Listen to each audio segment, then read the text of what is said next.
Just moments ago, the nation watched in shock as a dramatic scene unfolded live on air. Keir Starmer, the Prime Minister and leader of the Labour Party, completely lost his composure after a final ruling was delivered by Justice Lucy Connolly. But this wasn't just another courtroom verdict, it was a political earthquake.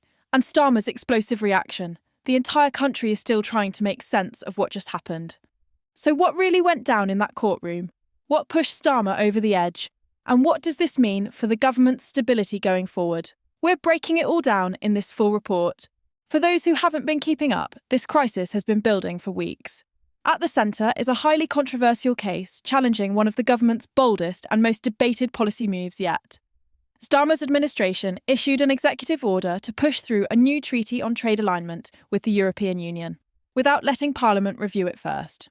Opponents, including members of the opposition and several independent legal voices, slammed the decision. They warned it was dangerously authoritarian and could open the door to unchecked executive power in the UK. Starmer, however, stood firm, insisting it was a crucial, urgent move to safeguard Britain's shaky post-Brexit economy. But legal resistance grew fast, and soon the matter landed in the hands of the Supreme Court. That's where Justice Lucy Connolly comes in.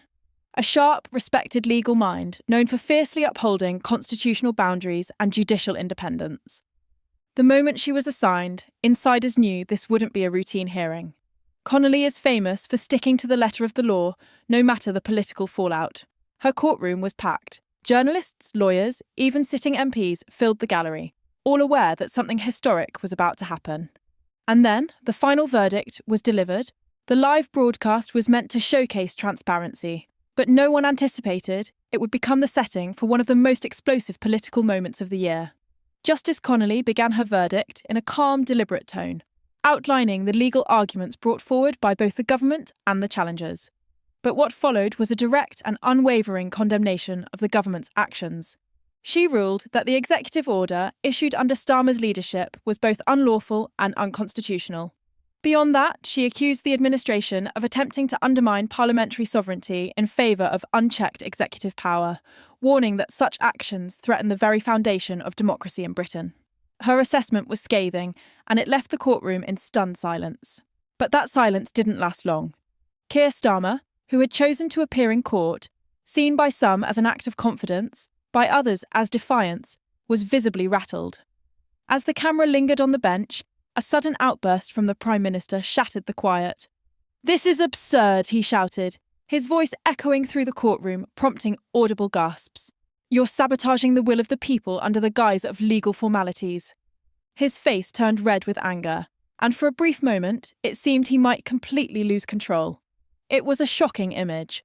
The country's leader, live on national television, accusing the judiciary of undermining democracy. Security personnel quickly stepped forward, though no physical intervention occurred. Starmer remained in his seat after the eruption.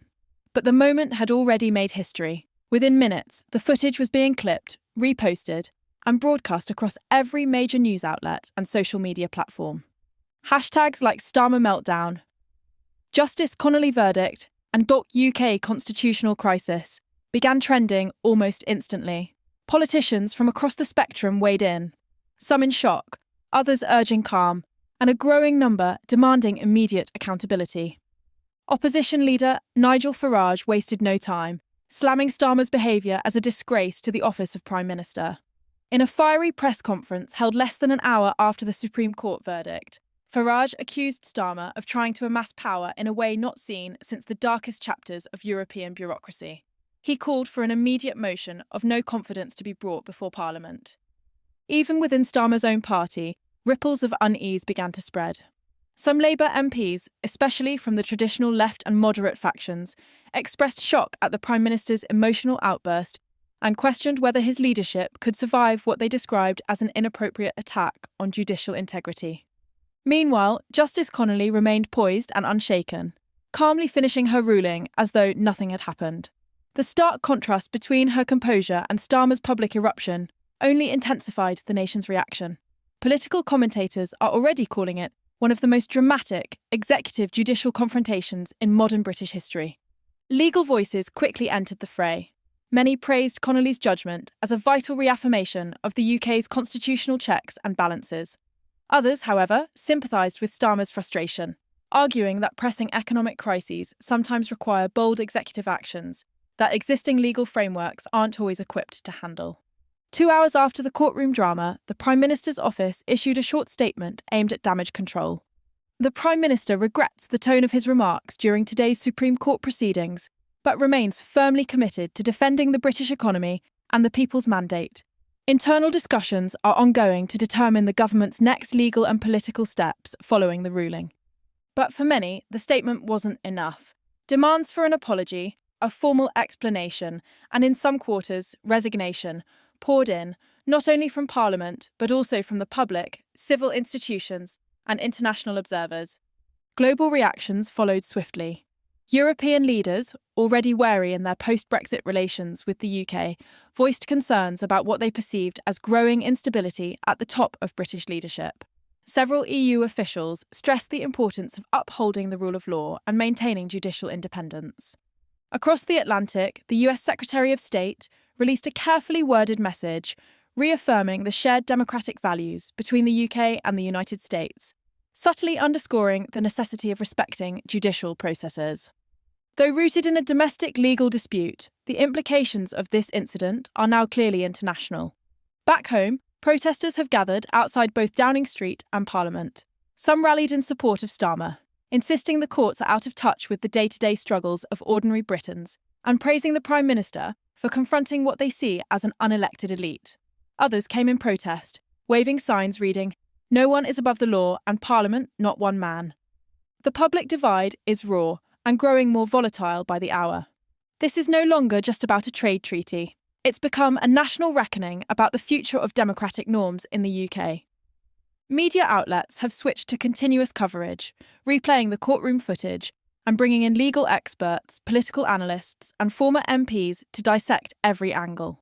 Several prominent constitutional scholars have already called for a formal inquiry into the Prime Minister's behaviour.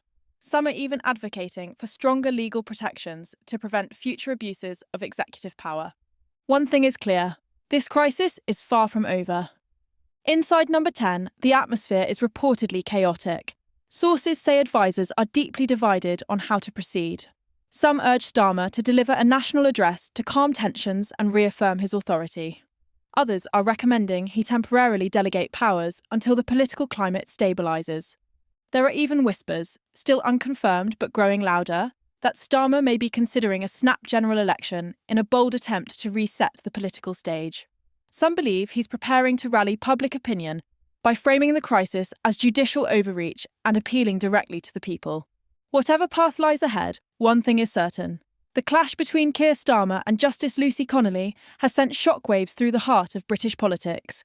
The court's decision didn't just dismantle a key policy pillar, it shattered public confidence in the nation's leadership. How Starmer handles the days ahead will be crucial. His response will decide whether he can weather this political storm or if this marks the beginning of the end for his time in office. This isn't just another episode of political turmoil. It's a defining moment, one that will be dissected, debated, and studied by historians for years to come.